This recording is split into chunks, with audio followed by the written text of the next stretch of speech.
주께서 우리와 함께 하심을 깨닫고 그 안에서 평안을 누리게 하여 주시옵소서. 예수 그리스도 이름으로 기도합니다. 아멘.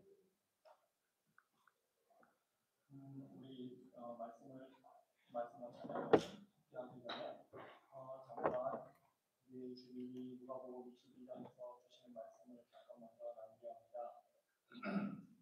누가복음 22장의 31절에 32절에 시몬아 시몬아 보라 사탄이 너희를 밀가부르듯 하려고 요구하였으나 그러나 내가 너를 위하여 내 믿음이 떨어지지 않기를 기도하였노니 너는 돌이킨 후에 내 형제를 돕게 하라. 주님께서 말씀하셨습니다.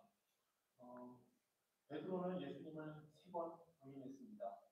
아주 처참하게 비참하게 실패했습니다. 그런데 이 예수님의 기도 때문에 그가 멸망당하지 않을 수 있었습니다.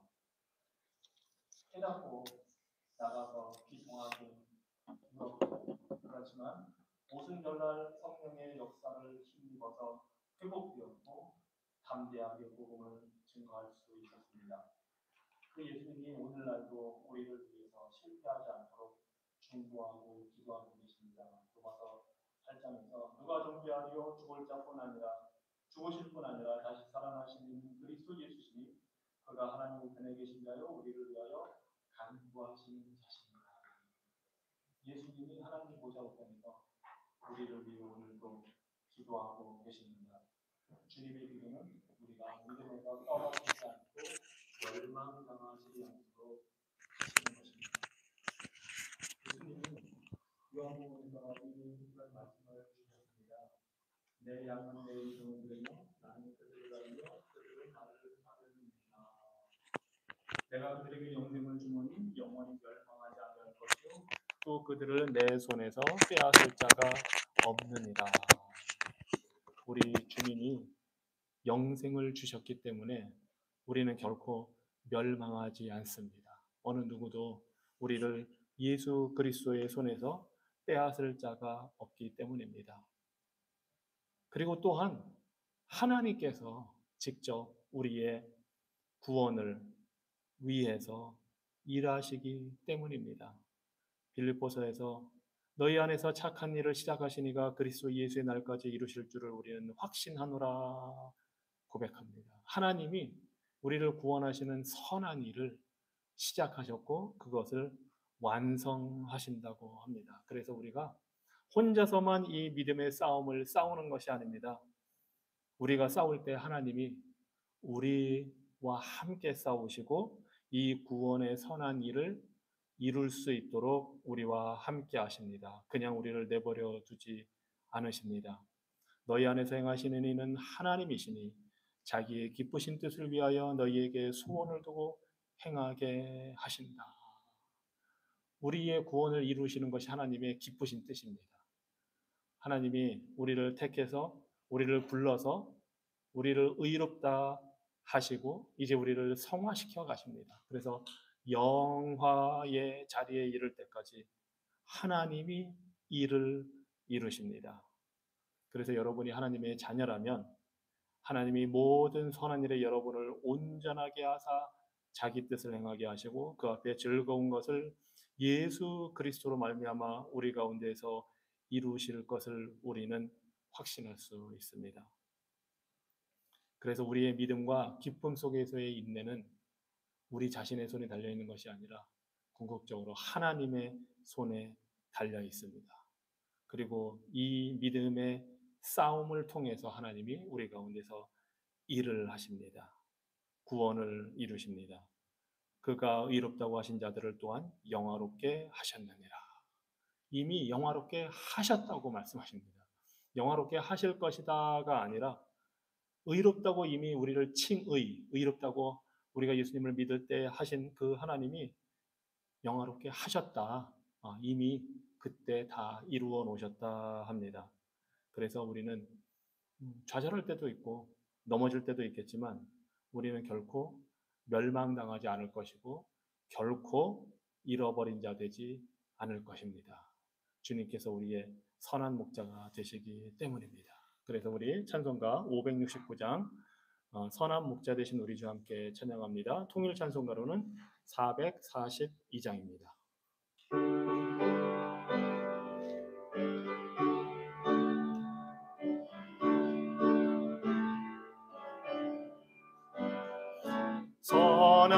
목자 되신 우리 주 항상 인도하시고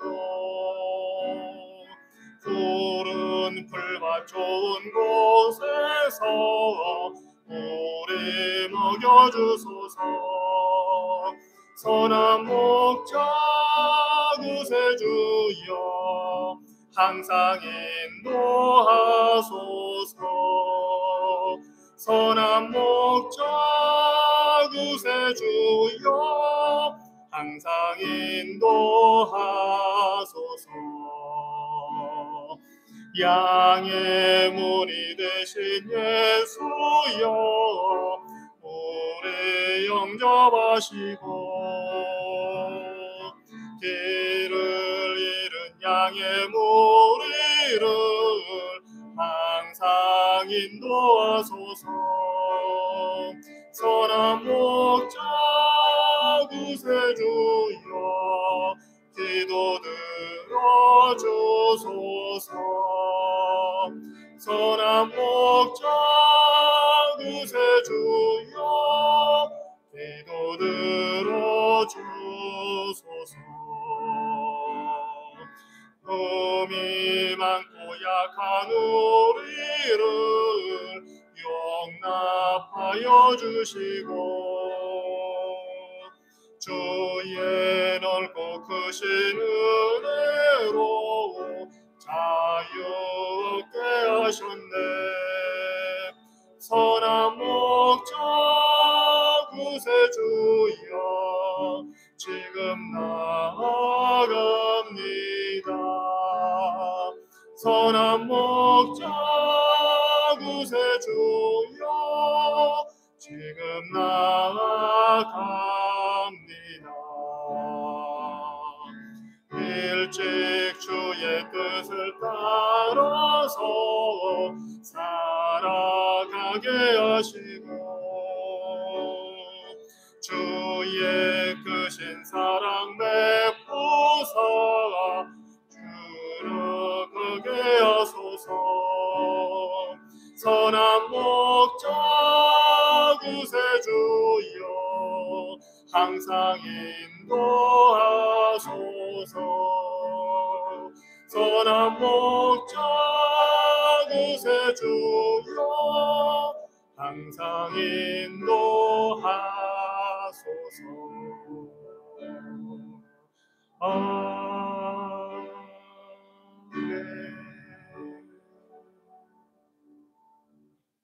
우리 하나님 말씀 창세기 4장 말씀 보겠습니다.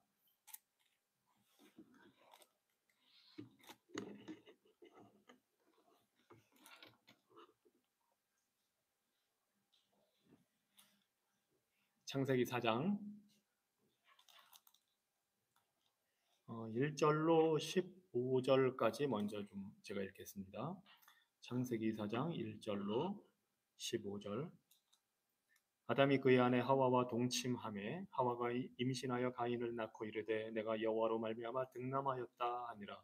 그가 또 아인의 가후 아벨을 낳았는데 아벨은 양치는 자였고 가인은 농사하는 자였더라. 세월이 지난 후에 가인은 땅의 수산으로 제물을 삼아 여호와께 드렸고 아벨은 자기도 양의 첫 새끼와 그 기름으로 드렸더니 여호와께서 아벨과 그의 제물은 받으셨으나 가인과 그의 제물은 받지 아니하신지라. 가인이 몹시 분하여 안색이 변하니 여호와께서 가인에게 이르시되 네가 분하여 하면 어찌 됨이며 안색이 변하면 어찌 됨이냐. 네가 선을 행하면 어찌 낯을 들지 못하겠느냐. 선을 행하지 아니하면 죄가 문에 엎드려 있느니라. 죄가 너를 원하나 너는 죄를 다스릴지니라. 가인이 그의 아우 아벨에게 말하고 그들이 들에 있을 때에 가인이 그의 아우 아벨을 쳐 죽이니라. 여호와께서 가인에게 이르시되 네 아우 아벨이 어디 있느냐. 그가 이르되 내가 알지 못하나이다. 내가 내 아우를 지키는 자니이까. 이르시되 네가 무엇을 하였느냐. 네 아우의 핏소리가 땅에서부터 내게 호소하느니라. 땅이 그 입을 벌려 네 손에서부터 내 아우의 피를 받았은즉 네가 땅에서 저주를 받으리니 네가 밭을 갈아도 땅이 다시는 그 효력을 네게 주지 아니할 것이요 너는 땅에서 피하며 유리하는 자가 되리라. 가인이 여호와께 이르되 아뢰되 내 죄벌이 지기가 너무 무거우니이다. 주께서 오늘 이 지면에서 나를 쫓아내시온즉 내가 주의 낯을 배웁지 못하리니 내가 땅에서 피하며 유리하는 자가 될지라. 무릇 나를 만나는 자마다 나를 죽이겠나이다. 여호와께서 그에게 이르시되 그렇지 아니하다. 가인을 죽이는 자는 벌을 7배나 받으리라 하시고 가인에게 표를 주사 그를 만나는 모든 사람에게서 죽임을 면하게 하시니라. 아멘. 우리가 이 말씀을 가지고 지난주에는 하나님의 정의와 하나님의 은혜에 대해서 그것을 중심으로 우리가 생각을 해 보았습니다. 이 부분을 많이 다루었기 때문에 오늘은 그렇게 이제 그 뒷부분을 나가기 위해서 이 앞에서 다룬 구체적인 사안에 대해서는 이제 이미 여러분께 설명을 드렸기 때문에 전체적으로 좀 요약을 하고 몇 가지 우리가 생각해 볼 것 위주로 하고 다음 16절 이하를 이제 오늘 보겠습니다. 이 가인은 악인입니다, 지금. 그리고 그 하나님께 믿음으로 예배를 제사를 드리지 않은 사람이니까 불신앙의 사람입니다. 믿음이 없는 사람, 불신앙의 사람. 그래서 이 1절부터 15절에 있는 이 악인의 특징, 불신앙의 특징을 몇 가지로 본다면 첫째, 불신앙은 다른 사람들이 하나님께 인정을 받는 것을 보고 분노한다는 사실입니다. 다른 사람들이 하나님의 축복을 받을 때에 그것을 어떻게 우리가 반응하는가를 보면 우리가 신앙의 사람인지 불신앙의 사람인지 의인인지 악인인지를 우리가 보게 됩니다.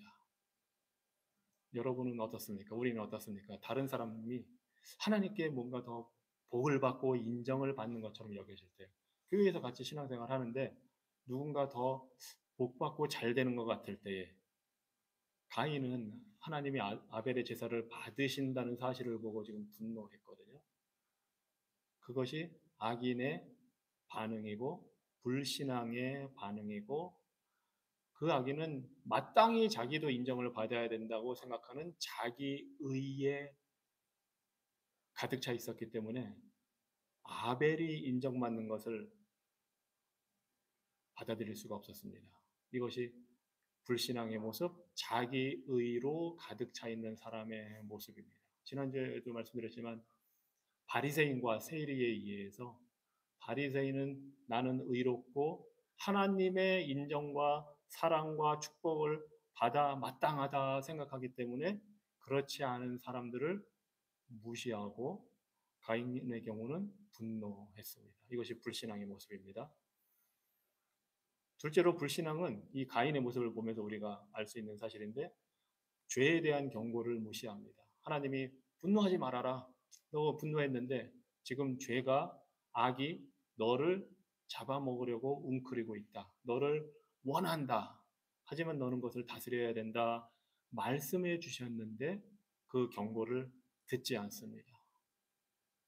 그리고 세 번째로 이 악인의 불신앙은 죄에 대한 책임을 거부합니다. 이미 살인을 저질렀는데 하나님께서 물으실 때에 모른다고 대답합니다. 책임질 자세가 되어 있지 않습니다. 그리고 나서 정작 하나님의 저주를 받으니까 이 악인의 불신앙의 모습은 자신이 받는 죄에 대해서 그 처벌에 대해서 항의를 합니다. 너무 무겁습니다. 내가 이 처벌을 받는 것이 너무 무겁습니다 하고 항의를 합니다. 이것이 불신앙의 모습입니다. 그리고 이제 15절, 16절 이하에 이게 계속 보겠지만 거기서 끝나지 않고 이 불신앙의 모습은 계속됩니다. 그래서 악인입니다. 멸망받을 일을 끝까지 밀고 나가게 됩니다. 바로의 모습에서도 이런 걸 볼 수 있는데요. 바로가 그 모세를 통해서 하나님이 주시는 재앙을 10가지를 다 받는 그 와중에 마음이 계속 강팍해져 갑니다. 굳어갑니다. 그런데 바로가 자신의 마음을 강팍하게 했다고 하는 표현이 6번 나오고 하나님이 그의 마음을 강팍하게 한다는 표현이 또 6번 나옵니다. 하나님의 주권적인 다스림과 본인의 의지적인 책임이 그대로 똑같이 있습니다. 악인은 계속 갑니다. 강팍한 길로. 그래서 요한일서 3장 12절에서 어떻게 이 가인과 아벨을 표현하고 있냐면 평가를 내리고 있냐면 가인같이 하지 말라. 그는 악한 자에게 속하여 그 아우를 죽였으니 어떤 이유로 죽였느냐? 자기의 행위는 악하고 그의 아우의 행위는 의로움이라. 히브리서에서는 아벨이 믿음으로 제사를 드렸다고 하고, 이 요한일서에서는 사도 요한을 통해서 가인의 행위가 악하고 그래서 살인을 했다고 이야기를 합니다. 이것이 이제 악인의 특징, 불신앙의 특징입니다. 그 어떤 신학자가 이 구절을 보고 이렇게 질문했습니다. 가인이 왜 살인을 했는가? 그리고 답을 내리기를 하나님을 미워했기 때문이다 라고 합니다. 아벨을 향해서 분노하고 미워했지만 궁극적으로 이 가인의 살인의 동기는 하나님을 향했다는 것입니다. 자신을 인정해 주지 않은 하나님, 자신의 예배를 받지 않으신 하나님에 대해서 분노하고 미워했기 때문에 아벨을 죽인 것입니다. 그래서 모든 죄가 우리는 서로 사람들 사이에 서로 짓는 죄이지만 사실은 하나님을 향한 죄가 됩니다. 모든 죄가 다른 사람에게 대한 말, 행동, 가인의 경우는 살인, 이 모든 것이 그 사람을 향해서 저지른 죄이지만 하나님을 향한 죄이고 사실은 하나님을 미워하는 죄입니다. 그래서 다윗이 죄를 짓고 나서 밧세바와 동침을 해서 7계명을 어기고 밧세바의 남편을 죽게 해서 살인죄를 저지르고 거짓말하고 해서 그 10계명에 있는 그냥 드러난 것만 해도 10계명 중에 한 4가지를 그 자리에서 다 어겼거든요. 그런데 이제 나단 선지자의 책망을 받고 회개할 때 시편 51편 4절에서 이렇게 고백을 합니다. 오직 내가 주께만 죄를 지었나이다. 4계명, 10계명에 있는 그 계명들을 어기지 않았다는 것도 아니고 밧세바의 남편 우리아를 죽인 것을 부인하는 것도 아닙니다. 이스라엘 백성들을 향해서 거짓말했다는 것도 부인하는 것이 아니고 그 모든 죄가 궁극적으로는 하나님을 향한 죄라는 사실을 지금 다윗이 고백을 하는 겁니다. 그래서 우리가 이제 죄를 심각성을 깨달을 때 이 죄가 내가 저 사람을 단순히 미워하고 어떤 사람에게 대해서 내가 거짓말을 하고 잘못된 것을 안 좋은 일을 했다는 것으로만 끝나는 것이 아니라 진정한 죄의 고백은 이 죄가 내가 하나님을 향한 죄이구나. 내가 하나님께 직접 무슨 얘기를 한 것 아니고 내가 하나님께 무슨 직접적인 행위를 한 것이 아니지만 다른 사람에게 한 것이 곧 하나님께 한 것이구나 하는 것을 깨닫는 것이 다윗처럼 고백하는 것입니다. 그래서 다윗이 내가 주께만 범죄하였나이다 하는 것입니다. 사실은 피와 생명이 하나님께 다 속해 있기 때문에 살인죄를 저지를 때마다 사실은 하나님의 소유권을 우리가 가로채는 겁니다. 모든 생명이 하나님의 것인데 살인을 했다는 것은 하나님이 지으시고 만들어 주신 하나님의 형상을 가진 그 존재를 죽인 거기 때문에 궁극적으로 하나님에 대한 죄입니다. 그런데 이제 구약 시대의 이 율법들이 이 겉으로 드러난 것들을 위주로 다 이렇게 죄라고 정했다면 사실은 예수님은 기준을 한 단계 더 높여주셨습니다. 그래서 마태복음 5장 우리가 잘 아는 산상설교 5장부터 7장까지에 보면 예수님이 너희는 이렇게 너희들이 예전에 율법에 이렇게 말했다고 너희가 들었지만 내가 다시 말한다 하시면서 5장 21절에 이렇게 말씀하십니다.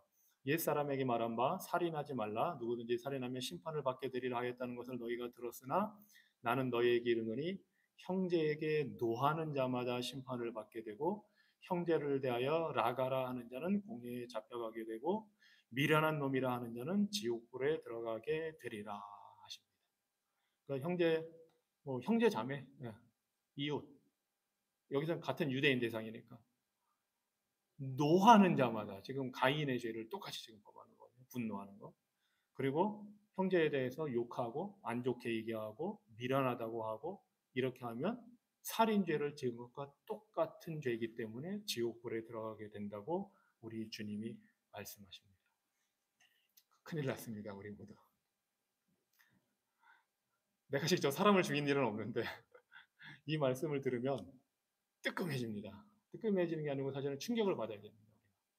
아, 내가 미워하고 분노하고 저 사람이 잘 되는 것에 대해서 질투했다면, 분노했다면, 누군가에 대해서 미련하다고 하고 욕하고 했다면 예수님의 이 말씀대로 우리는 사형받고 지옥에 가야 되는 사람들입니다.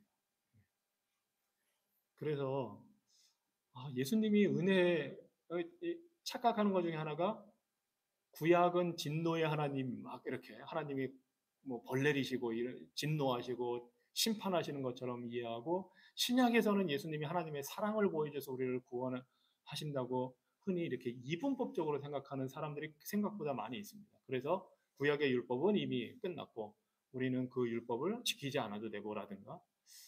그런데 예수님의 기준이 더 높습니다. 예수님의 기준이 더 겉으로 드러나는 행위뿐만 아니라 속에 있는 것까지 다 낱낱이 밝히십니다. 그리고 사실은 우리가 심판대 앞에 마지막 날 예수님이 오셔서 심판대 앞에 서면 우리의 생각과 말이 다 드러나게 돼 있다고 했습니다. 우리가 지금은 감사하게도 다른 사람들이 우리의 마음을 읽지 못하기 때문에 무슨 생각하는지 무슨 말을 내가 혼자 하는지 들을 수 없지만 마지막 날에 다 온 만방에 드러나게 되어 있다고 하셨습니다. 상당히 두려운 일입니다. 그때에 우리의 얼굴이 뜨거워질 것이고 수치, 아마 아담과 하와처럼 부끄러워서 숨어야 할지도 모릅니다. 그런 기준으로 우리 예수님께서 말씀을 하십니다. 그래서 에베소서 4장에서 바울이 에베소서 4장 31절에서 32절에 이렇게 우리를 향해서 권고하고 있습니다. 함께 찾아보죠. 에베소서 4장 31절 32절.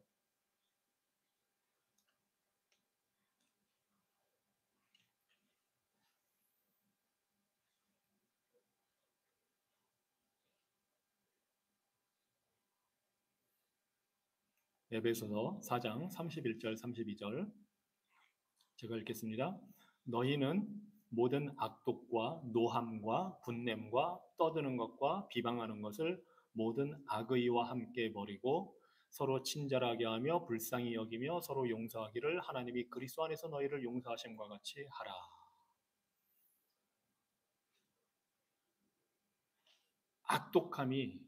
악함이 이 죄들을 낳습니다. 가인의 경우처럼.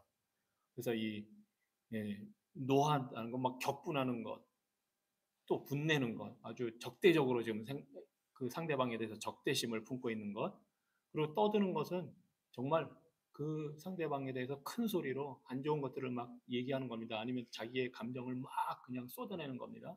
그리고 비방, 당연히 이제 뒤에서 사람을 헐뜯는 것이죠. 그리고 악의, 뭐 악한 마음으로 지금 생각으로 이렇게 있는 것, 이런 것들을 다 버리라고 합니다. 이 모든 것들을. 왜냐하면 이 모든 것들이 살인죄이기 때문입니다. 그리고 32절에서는 그런 것들을 버리고 하나님의 자녀로서 우리 성도들이 가져야 할 덕목을 갖추고 이렇게 행하라고 합니다. 서로 친절하게 하라. 친절하게. 그리고 불쌍히 여기라. 그리고 용서해라. 친절하게 한다는 것은 처음 만나는 사람, 잘 아는 사람끼리 친절한 것뿐만이 아니라 우리한테 뭔가 잘못한 사람들, 그 사람에게도 내 마음에 들지 않는 사람들에게도 친절하게 해서 선을 행하라는 것입니다. 하나님이 선하시고 예수님이 선하시기 때문에 우리도 선을 행해야 되는데 우리한테 잘하는 사람들한테만 친절한 것이 아니라 우리한테 못하는 사람에게도 친절하게 하라는 것입니다. 그리고 불쌍히 여기라는 것입니다. 자비로운 마음을 가져라 하는 것입니다. 그리고 용서하라는 것입니다. 그 사람이 나에게 한 것을 용서하고 그것을 이제 기억하지 말라. 왜냐하면 시편 79편 8절에서 하나님이 우리의 죄를 용서하고 잊어버리고 더 이상 우리에게 그 죄를 묻지 않으시기 때문에 그래서 하나님이 그리스도 안에서 너희를 용서하심과 같이 용서하라 합니다. 이것이 성도의 모습입니다. 이것이 구원받은 사람, 의롭게 된 사람이 성화되어가는 모습입니다. 하나님께서 예수 그리스도를 보내어서 우리를 용서해 주셨기 때문에 우리도 용서하라고 하시고, 마치 하나님이 가인에게, 가인이 분낼 때 막 질투와 시기와 분노로 가득 차 있을 때 나타나셔서 죄는 너를 원하지만 너는 다스려라 말씀하신 것처럼, 우리에게도 이런 일이 있을 때 용서하고 친절하고 불쌍히 여기라고 지금 권면하고 계십니다. 타락한 아담과 하와의 자녀인 가인에게 죄는 너를 원하고 있는데 다스려라 하셨던 것은 그렇게 할 수 있기 때문에 하라고 하신 것입니다. 지금 사도 바울을 통해서 우리들에게도 이렇게 말씀하시는 것은 구원받은 하나님의 자녀로서 이렇게 할 수 있기 때문에 하라고 요구하십니다. 그리고 이렇게 하는 것이 우리 성도들의 성화의 삶입니다. 신방하면서 이렇게 대화를 나누는 중에 어떤 분이 그러시더라고요. 자기가 여태까지 지나온 삶을 돌이켜보니까 내가 좀 더 자비를 베풀고 너그럽게 관용을 하지 못했던 게 좀 후회가 됩니다. 그래서 나는 앞으로 그렇게 좀 더 하고 싶습니다. 정말 감사한 내용이었습니다. 그것이 성도의 삶입니다. 아, 내가 이전에는 너그럽지 못하고 불쌍한 사람 보고 좀 더 여유 있게 자비를 베풀지 못했는데 이제는 더 그렇게 하고 싶습니다. 마찬가지입니다. 예. 그리고 아까 제가 말씀드린 것처럼 로마서에서 성령께서 우리를 위해 기도하고 계시고, 예수님이 우리를 위해 중보기도 하늘에서 기도하고 계시고, 성령께서 지금 우리와 함께 때로는 우리를 위해 탄식하시면서 기도하고 계시고, 하나님이 이렇게 말씀을 주셔서 죄가 너희를 원하지만 너는 다스려라 말씀하시기 때문에 우리는 할 수가 있습니다. 우리의 의지에 달려 있습니다. 아, 이것을 내가 순종하고 할 것이냐. 나는 지금 화가 났고 막 저 사람이 나한테 한 일을 내가 생각하면 그냥 그대로 갚아주고 싶은데, 아, 내가 하나님의 말씀이 있으니까 하고 절제하고 참고 오히려 불쌍히 여기고 친절하게 대해주는 것. 이것이 하나님이 우리를 향해서 기대하시는 것입니다. 왜냐하면 예수님께서 베드로 사도의 고백처럼 욕을 당하시되 대신 욕하지 아니하시고 고난을 당하시되 위협하지 아니하시고 오직 공의로 심판하시는 이에게 부탁하시며, 우리가 욕 먹을 때 욕하지 않고 고난 당할 때 위협하지 않고 하나님 아버지께 심판을 맡겨드리고 용서하는 것, 이것이 바로 예수님처럼 하는 것입니다. 이것이 가능한 것은 하나님의 은혜 때문입니다. 그것이 바로 사실은 이 은혜가 우리에게만 지금 주어진 게 아니고, 우리가 이 오늘 본문 말씀에도 보면 알겠지만 하나님이 가인에게 표를 주셨을 때 은혜를 주신 것입니다. 사람들한테 죽임을 당하지 않도록. 그 표 때문에 보호를 받았고 그 표 때문에 결혼해서 자식을 낳고 살 수가 있었습니다. 단지 그 순간뿐만이 아니라 가인이 죄를 짓지 말도록 하나님이 나타나셔서 말씀하셨을 때 이미 하나님은 은혜를 베푸신 것입니다. 우리에게 그런 말씀을 주실 때 우리에게 은혜를 베풀고 있는 것입니다. 그리고 심지어 살인죄를 저질렀을 때 하나님이 아담에게 나타나서 말씀하시듯 대화를 나누시고 물어보신 것도 은혜를 베푸신 것입니다. 그리고 이 가인이 항의할 때에, 내가 너무 벌이 무거워서 내가 죽을지도 모릅니다 하고 항의할 때에 그 항의를 다 받아주시고 표를 주셔서 살게 하신 것도 하나님의 은혜입니다. 이 모든 삶의 순간순간에 이 악한 가인에게도 하나님은 은혜를 다 베풀어 주신 것입니다. 그래서 우리에게도 하나님이 그 순간순간, 삶의 순간순간마다 우리가 유혹당하고 시험받을 때에 하나님이 은혜를 주십니다. 안타까운 것은 가인은 그 은혜를 다 받았는데 하나님의 말씀을 따르지 않았다는 것입니다. 그래서 우리가 가인이 정말 이제 나중에 회개하고 구원받았느냐 알기는 쉽지 않지만 신약 성경에 있는 말씀을 보면 아마 구원받지 못했을 악인의 대표적인 인물로 남았다는 것을 우리가 알 수가 있습니다. 아벨과 가인에 대해서 예수님이 아벨에 대해서 마태복음 23장에서 이렇게 평가를 내리셨습니다. 그러므로 의인 아벨의 피로부터 성전과 제단 사이에서 너희가 죽인 바라꺄의 아들 사가랴의 피까지 땅 위에서 흘린 의로운 피가 다 너희에게 돌아가리라. 아벨이 첫 순교자였던 겁니다. 예수님은 아벨을 의인이라고 여기서 인정하셨습니다.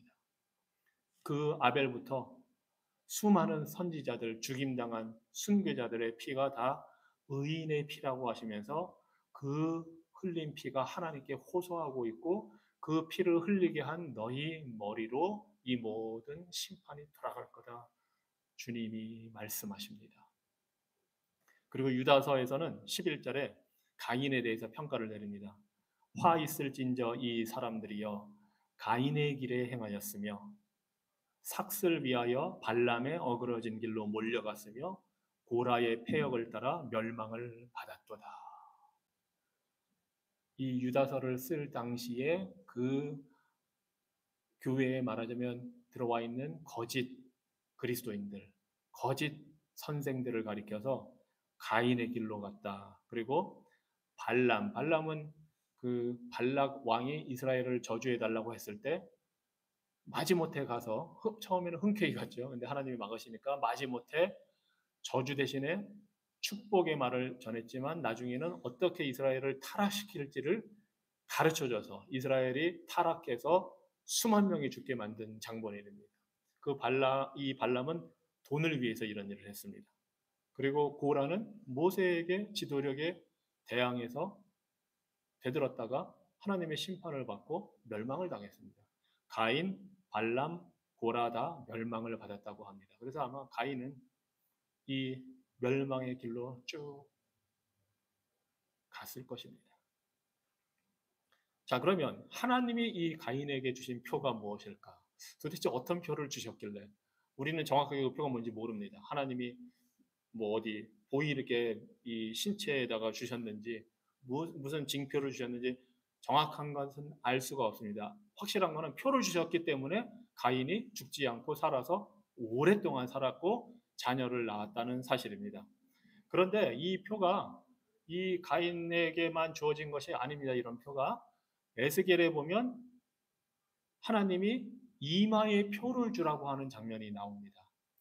에스겔이 포로로 잡혀가서 환상을 보는데 하나님이 예루살렘을 심판하실 환상을 보여주시면서 그 예루살렘에서 많은 사람들이 심판받아 멸망당할 것인데 그 중에 그 심판을 피하고 멸망을 피할 택한 자들이 있다 하시면서 그 택한 자들에게 이마에 표를 주라고 천사들을 보내십니다. 그래서 에스겔서 9장 4절에 보니까 여호와께서 이르시되 너는 예루살렘 성읍 중에 순행하여 그 가운데에서 행하는 모든 가증한 일로 말미암아 탄식하며 우는 자의 이마에 표를 그리라 하시고, 이 타락한 현실, 우상 숭배하고 불순종하는 현실에 대해서 탄식하며 우는 하나님의 백성들이 있었습니다. 그래서 그들의 이마에 표를 줘라. 이것도 구체적으로 어떤 표현인지는 모릅니다. 하나님만이 아시는 표일 수도 있습니다. 그리고 다른 사람들이 몰라도 상관없습니다. 왜냐하면 하나님이 심판해서 멸망시키시니까 하나님의 표를 받은 자들은 하나님이 알고 계시기 때문에 하나님이 구원하시죠. 그래서 우리 눈에 안 보이는 표일 수도 있습니다. 상징적인 의미일 수도 있지만 하나님이 이 표를 주라고 합니다. 그래서 이 사람들이 살아남게 됩니다. 그래서 이 표는 가인에게 준 그런 표처럼 말하자면 멸망당하지 않고 구원받고 보호를 받는 그런 표입니다. 그리고 이러한 사실이 말라기에서는 하나님의 생명책에, 하나님의 기념책에 기록이 되었다고 또 그렇게 표현을 합니다. 말라기서 3장 16절에 보면 그때 여호와를 경외하는 자들이 피차에 말하며 여호와께서 그것을 분명히 들으시고 여호와를 경외하는 자와 그 이름을 존중히 생각하는 자를 위하여 여호와 앞에 있는 기념책에 기록하셨느니라 합니다. 이마에 일을 쳐주시기도 하고 하나님의 책에다가 그 이름을 다 기록해 놓으신다는 겁니다. 그러면서 만군의 여호와가 이르노라 내가 나의 특별한 소유로 삼는 날에 그들은 나의 것이 될 것이요 사람이 자기를 섬기는 아들을 아낌없이 내가 그들을 아낌같이 내가 그들을 아끼리니 그때 너희가 돌아와서 의인과 악인을 분별하며 하나님을 섬기는 자와 섬기지 아니하는 자를 분별하리라. 하나님이 표를 주신다고 합니다. 그래서 하나님이 아끼는 자, 의인, 그리고 하나님이 아끼지 않는 악인을 나누신다고 합니다. 예수님도 그 양과 염소로 나누신다고 하셨고 심판 때에 시편 1편에서도 의인과 악인이 나뉩니다. 그래서 성경은 지금 이 처음부터 보면 의인과 악인 두 갈래로 나눠지는 것을 볼 수가 있습니다. 가인의 족보는 악인의 족보로 연결이 되고 이제 셋의 후손은 의인의 족보로 연결이 돼서 아브라함에게까지 연결이 됩니다.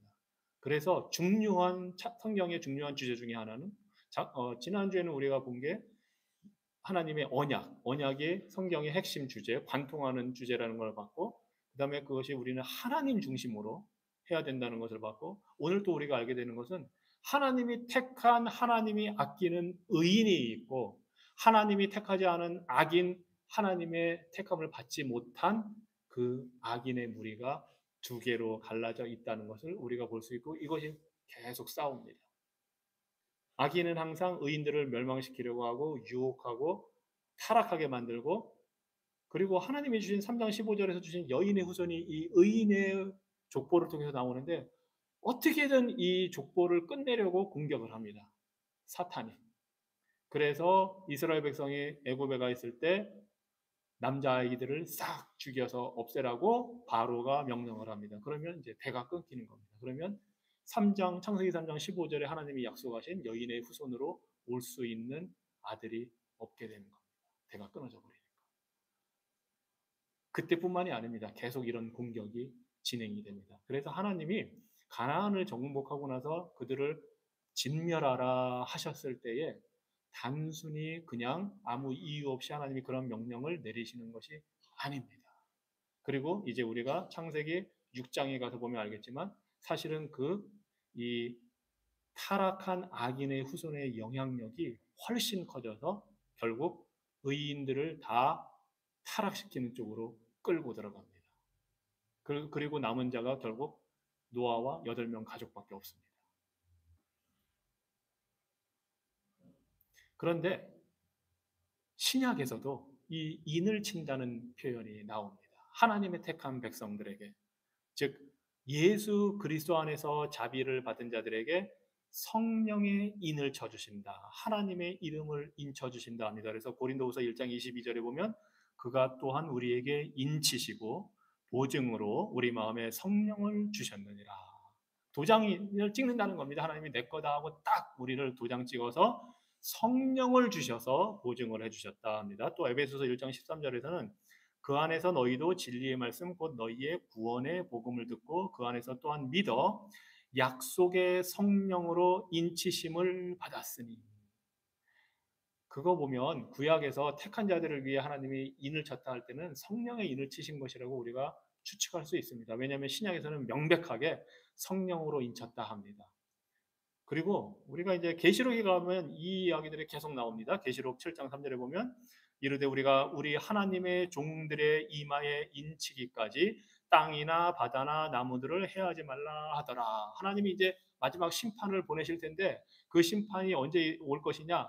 택한 하나님의 백성들이 다 하나님 앞에 구원받을 때까지 그 인친 자들이 다 하나님 앞에 구원받을 때까지 심판은 행해지지 않을 것이다 하고 지금 말씀을 하시는 겁니다. 요한계시록 9장 4절에서도 그들에게 이르시되 땅의 풀이나 푸른 것이나 각종 수목은 해하지 말고 오직 이마에 하나님의 인이 없는 사람들만 해하라 하시니라. 심판 때에 하나님의 성령의 인치심이 없는 자들은 다 멸망시키겠다는 것입니다. 요한계시록 14장 1절에 또 내가 보니 보라 어린 양이 시온산에 섰고 그와 함께 14만 4천이 서 있는데 그들의 이마에는 어린 양의 이름과 그 아버지의 이름을 쓴 것이 있더라.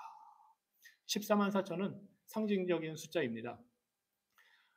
12 곱하기 1200 해서 이 12지파 이스라엘의 전통적인 12지파 1200 1000단위로 가면 이게 충만한 수, 아주 많은 수를 뜻합니다. 그래서 12지파가 1200명씩 14만 4천이니까 아주 많은 수를 의미합니다. 여호와의 증인처럼 우리 딱 14만 4천만 구원받았다 하는 것이 여호와의 증인도 14만 4천 명이 지금 훨씬 넘잖아요. 사실. 그 성립이 안 돼요. 그래서 이거는 상징적인 숫자이고 그런데 이 사람들의 이마에 어린 양의 이름과 그 아버지의 이름이 써 있다 합니다. 성령의 인치심입니다.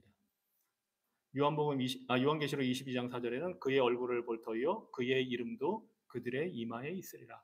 예수 그리스도의 이름이 우리 택한 자들의 이마에 딱 새겨져 있다는 겁니다. 자, 그런데 하나님도 이렇게 인치시는데 마귀도 인치죠. 그것이 요한계시록 13장에 나옵니다. 마귀는 하나님을 따라하려고 합니다. 자기가 하나님처럼 보이고 싶어 합니다. 그래서 항상 이 족보도 두 개로 나뉘잖아요. 의인의 족보와 악인의 족보. 의인의 족보는 하나님의 자녀들, 악인의 족보는 마귀의 자녀들, 사탄의 자녀들. 그래서 하나님이 하시는 것을 마귀도 똑같이 흉내냅니다. 그래서 계시록 13장에 보면 16절에서 그가 모든 자, 작은 자나 큰 자나 부자나 가난한 자나 자주인이나 종들에게 그 오른손이나 이마에 표를 받게 하고 누구든지 이 표를 가진 자 외에는 매매를 못하게 하니 이 표는 곧 짐승의 이름이나 그 이름의 수라. 마귀가 하나님이 우리를 성령으로 인쳤듯이 자신의 그 자녀들에게 자신의 이름으로 하나님 아버지와 예수의 이름으로 우리를 인쳤잖아요. 마귀도 똑같이 자신의 이름으로 그렇게 인을 친다는 겁니다. 이것 때문에 이제 한참 휴거가 막 그 종말이 온다고 70년대 그게 이제 미국에서 70년대 생겨난 현상이고 한국에 아마 80년대 중반 이후에 이제 그런 해석이 들어왔어요. 그래가지고 휴거 영화 막 보고 난리가 났었어요 그때. 그래가지고 제 기억으로 88년, 89년 그때 한참 그런 게 유행을 해가지고 근데 이제 88년에 이 올림픽을 하면서 한국에서 한 1, 2년, 2, 3년 정도 서머 타임제라는 걸 운영한 적이 있었어요. 왜냐하면 이제 올림픽 때문에 그 시차를 이제 맞추려고 한 시간이라도. 그래서 이제 그 여름 여기 우리 하듯이 언제부터 언제까지 서머 타임제를 적용한다 해서 했는데 이제 그 한 시간씩 돌려야 되잖아요. 근데 새벽기도 보통 이제 새벽 5시나 4시에 하는데 마침 이 휴가가 온다는 게 한참 소문이 돌 때에 서머 타임제를 도입해서 시간이 이제 바뀌었는데 한 시간 그걸 모르고 갔더니 교회에 아무도 없는 거예요. 자기 혼자만 있는 거야. 자기 혼자 한 시간 먼저 간 거예요. 말하자면은 이제 시계를 잘 그래서 이제 큰일 났다고 생각한 거예요. 다른 사람들은 다 휴가 받고 나는 혼자 남았나. 지금 웃지만 그게 현실이었어요. 그때는 많은 사람들이 그런 착각을 했었어요. 네. 정말 착각입니다. 그리고 그 당시에 그걸 뒷받침하는 여러 가지 해석들이 많이 있었어요. 컴퓨터로 칩을 받으면 그렇게 된다 해서 베리칩 뭐 이런 거 이제 얘기도 나왔고 이미 그때 유럽의 경제 공동체가 10개 나라로 되는데 그게 이제 10불이고 막 그런 해석이 다 진행이 됐는데 이미 경제 공동체는 지금 EU가 지금 한 30개가 넘잖아요, 사실. 네. 그게 이제 70년대부터 80년대 미국에서 그게 이제 시작이 돼서 막 확산이 되다가 이제 시간이 지나면서 이제 그리고 그 당시에는 이제 소련과 그 당시에 이제 공산권과 대결을 하고 있기 때문에 선악 구도가 분명했고 그리고 이제 핵폭탄이 터지면 하나님께서 이제 불로 모든 걸 심판한다고 그랬으니까 그 핵에 이제 불로 인류가 멸망한다는 공포와 두려움이 있었고 이 계시록을 그런 식으로 해석하는 세대주의라고 합니다. 그래서 그런 세대주의적인 해석이 한참 유행을 해서 저도 그 영화 봤습니다. 휴거 영화. 그리고 그거 보고 친구들한테 중학교 때 막 얘기해 줬더니 반응이 두 개였어요. 하나는 이제 두려움을 느낀 거예요. 그런 그 휴거에 대한 마지막 심판 뭐 이렇게 휴거 올라가고 내려가고 믿지 않는 친구들이었는데 한 부류는 그런 말 듣기 싫다고 막 이제 저한테 막 윽박지르는 겁니다. 한 부류는 그거를 듣고 심각하게 받아들이고 신앙을 시작했어요. 비록 약간 잘못된 해석을 따라서 세대주의적인 해석을 따라서 그렇게 교회는 왔지만 이제 복음을 받아들이고 신앙생활을 하게 된 그런 경험이 있습니다. 이제 우리는 이것을 따르지 않습니다. 그리고 컴퓨터 칩이니 이런 거 두려워할 필요가 없습니다. 하나님께서 우리는 인쳤기 때문에 마귀는 우리에게 인을 칠 수가 없습니다. 컴퓨터 칩 그게 대수가 아닙니다. 혹시 나중에 누가 컴퓨터 칩을 여기다 심었다고 해도 그 사람을 마귀의 자손이라고 생각하지 말고 우리는 누구에게든지 복음을 전해야 됩니다. 그리고 그런 염려 안 하셔도 됩니다. 그런데 마귀는 이걸 똑같이 따라합니다.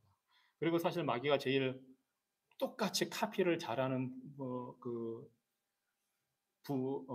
장소나 분야가 어디인지 아십니까? 사실은 교회입니다. 마귀가 진리와 너무 다르게 하면 사람들이 아무도 관심을 갖지 않습니다. 그래서 마귀는 광명의 천사처럼 위장을 하고 하나님을 섬기는 것처럼 하면서 말씀을 교묘하게 왜곡합니다. 그래서 마귀가 제일 좋아하는 장소가 교회이고 종교입니다. 예수님 당시에 예수님이 왜 그렇게 유대 종교 지도자들을 비판하시고 비난하시고 심판을 내리셨냐 하면 그 종교가 마귀의 도구가 되어버렸기 때문입니다. 기독교도 완전한 것이 아닙니다. 그래서 신약 성경에 계속 보면 사도들이 이 편지를 보낼 때마다 거짓 선지자들을 조심하라. 그 사도 요한의 편지에서 적그리스도라는 표현이 나오는데 그게 다 거짓 선지자, 예수 그리스도의 복음의 진리를 거스르는 자들입니다. 그런데 그 사람들이 너무나 말도 안 되게 얘기를 하면 사람들이 당연히 얘기를 안 듣잖아요. 그래서 아주 교묘하게 접근을 합니다. 뭐 요즘 있는 이단들이 아예 말도 안 되는 이단은 우리가 신경도 쓰지 않지만 그런데 비슷한 이단들은 뭐가 옳은지 뭐가 그른지를 구분하기가 사실 쉽지가 않습니다. 그래서 따라가게 됩니다. 마귀가 그것을 좋아합니다. 그런데 우리는 염려할 것이 없습니다. 우리의 죄를 이기고 마귀의 권세를 이기는 것은 아벨의 피보다 더 나은 예수 그리스도의 피가 우리에게 있기 때문입니다. 예수 그리스도의 피로 예수 그리스도의 의를 우리에게 주셨기 때문에 그래서 우리에게 성화의 삶을 살라고 요구하시고 할 수 있게 처음부터 선한 일을 시작하신 하나님이 끝까지 이루어 가십니다. 그래서 우리는 이런 세상에서 들려오는 그런 걸 걱정할 게 아니고 우리 자신을 돌아봐야 됩니다. 내가 악인과 똑같이 대응하고 있지는 않은가? 내가 악인에게 똑같은 것을 갚아주고 있지는 않는가 생각을 해봐야 됩니다. 그리고 신학자 중에 한 명이 죄를 멀리하는 방법에 대해서 다른 신학자들과 여러 가지 이야기를 나눈 그 장면에 대해서 얘기를 해주고 있습니다. 어떻게 하면 죄를 멀리할 수 있느냐? 그 여러 신학자들 중에 어떤 사람은 죽음에 대해서 생각해 보라고 그러면 죄를 멀리할 수 있다. 또 어떤 사람은 죽음 이후에 있을 심판에 대해서 생각을 해봐라. 그러면 죄를 멀리할 수 있다. 또 어떤 사람은 아니 그것보다는 우리가 앞으로 누릴 천국의 기쁨을 한번 생각해봐라. 그리고 죄를 멀리해봐라. 또 어떤 사람은 아니 우리가 천국의 기쁨을 생각하는 것도 좋지만 우리가 죄를 계속 지어서 지옥으로 가게 된다면 그 지옥에서 겪어야 할 그 고통을 한번 생각해봐라. 그리고 죄를 멀리해라. 여러 가지 의견들을 나눴습니다. 근데 한 사람이 이렇게 얘기를 합니다. 죄를 멀리하기 위해서는 예수 그리스도의 죽음과 고난을 생각해봐라. 그가 흘리신 그 피를 생각해봐라 합니다. 여러 가지 여러 가지가 좋은 동기가 될 수 있지만 아마 제일 좋은 동기는 예수 그리스도의 피, 죽음의 피. 그것이 우리가 죄를 극복하고 멀리하고 이기는데 가장 강력한 동기가 될 거라고 생각을 합니다. 자, 이후에는 이제 4장 16절부터 가인의 족보가 펼쳐집니다. 그래서 가인의 족보 16절 이하를 우리 또 보겠습니다. 16절로 26절까지 끝절까지입니다. 가인이 여호와 앞을 떠나서 에덴 동쪽 롯 땅에 거주하더니 아내와 동침함에 그가 임신하여 에녹을 낳은지라. 가인이 성을 쌓고 그의 아들의 이름으로 성을 이름하여 에녹이라 하니라. 에녹이 이랏을 낳고 이랏은 무후야엘을 낳고 무후야엘은 무드사엘을 낳고 무드사엘은 라멕을 낳았더라. 라멕이 두 아내를 맞이하였으니 하나의 이름은 아다요 하나의 이름은 실라였더라. 아다는 야발을 낳았으니 그는 장막에 거주하며 가축을 치는 자의 조상이 되었고 그의 아우의 이름은 유발이니 그는 수금과 퉁소를 잡는 모든 자의 조상이 되었으며 실라는 두발가인을 낳았으니 그는 구리와 쇠로 여러 가지 기구를 만드는 자요 두발가인의 누이는 나아마였더라. 라멕이 아내들에게 이르되 아다와 실라여 내 목소리를 들으라. 라멕의 아내들이여 내 말을 들으라. 나의 상처로 말미암아 내가 사람을 죽였고 나의 상함으로 말미암아 소년을 죽였도다. 가인을 위하여는 벌이 7배일진데 라멕을 위하여는 벌이 77배이리로다 하였더라. 여기까지가 이제 가인의 족보입니다. 그리고 25절 아담이 다시 자기 아내와 동침하며 그가 아들을 낳아 그의 이름을 셋이라 하였으니 이는 하나님이 내게 가인이 죽인 아벨 대신에 다른 씨를 주셨다 하며 셋도 아들을 낳고 그의 이름을 에노스라 하였으며 그때 사람들이 비로소 여호와의 이름을 불렀더라. 이제 셋을 통한 하나님의 그 택한 후손들의 이름이 25절, 26절에 간략하게 나와 있고 이제 5절에 가면은 이 후손들의 족보가 정식으로 이어지게 됩니다. 그런데 요거 지금 가인의 후손들의 이름을 보시면 알겠지만 약간 헷갈리는 부분들이 있습니다. 혹시 어떤 부분에서 헷갈리는지 그런 뭐 생각을 하신 것이 있나요?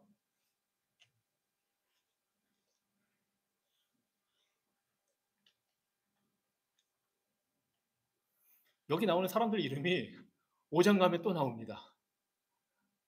특히 에녹이 그렇습니다. 지금 11절에 보면 가인이 동침해서 낳은 아들이 에녹입니다. 그런데 우리가 흔히 성경에서 잘 알고 있는 에녹은 죽음을 보지 않고 하늘나라로 올라간 에녹인데 여기에 에녹이 나옵니다. 이 에녹은 그 우리가 잘 알고 있는 에녹과는 다른 에녹입니다. 동명이인입니다. 그래서 우리가 잘 아는 에녹은 이제 5장에 나옵니다.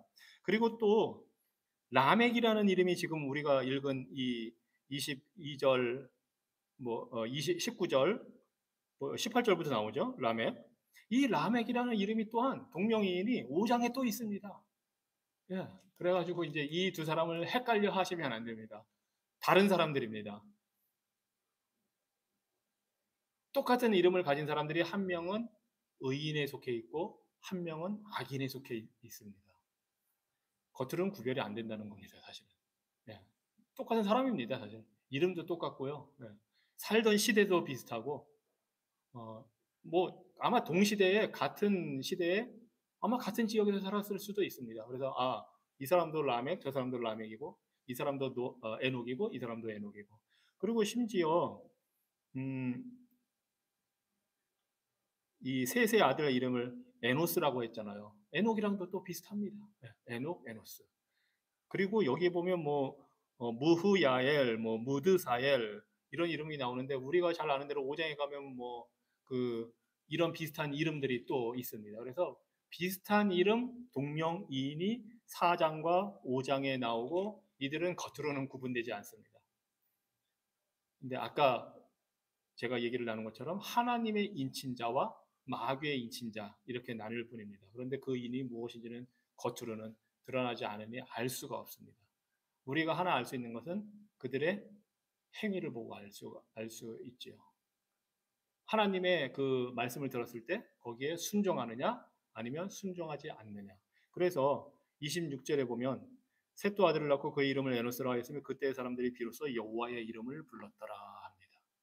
그런데 이 가인의 후손의 이쪽에 보면은 가인이 16절에 여호와 앞을 떠나서 해서 하나님으로부터 떠나서 쫓겨난 이후에 이 여호와의 이름이 이 24절까지는 한 번도 나오지 않습니다. 하나님에 대한 언급이 없습니다. 이 악인의 계보에는 하나님, 여호와 아예 그런 이름이 등장하지 않습니다. 오직 셋의 후손에 와서야 여호와의 이름을 불렀다 합니다. 여호와 하나님과 관계를 갖고 있다는 것을 말합니다. 이것이 악인과 의인의 차이입니다.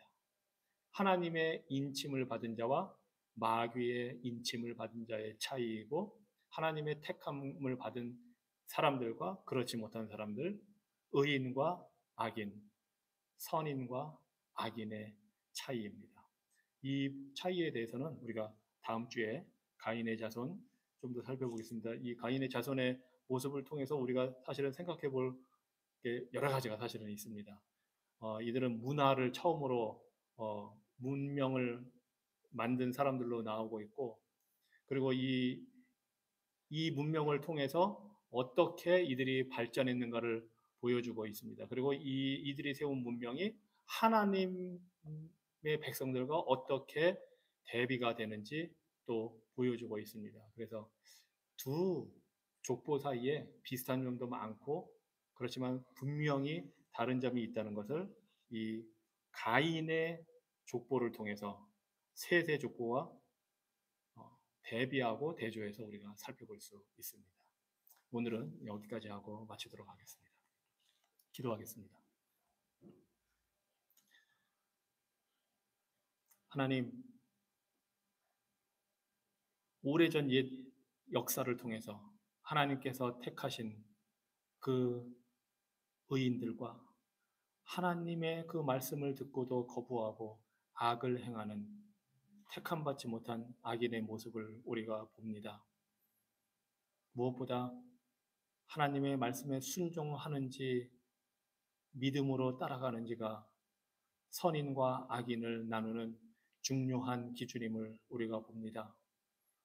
하나님이 우리에게 말씀하실 때에 우리도 그 말씀에 순종하는 지혜로운 자들이 되어서 의인으로 택함받은 자로 성도로서 성화되어가는 삶을 살기 원합니다. 가인과 같은 악인의 자리에 우리가 서지 않고 악인들의 계획에 동참하지 않고 악인들의 모임에 가는 것이 아니라 오직 여호와의 율법을 즐거워하고 그것을 날마다 주야로 묵상하는 의인들 되도록 날마다 우리를 주의 영과 진리의 말씀으로 인도하여 주시옵소서. 예수 그리스도 이름으로 기도합니다. 아멘.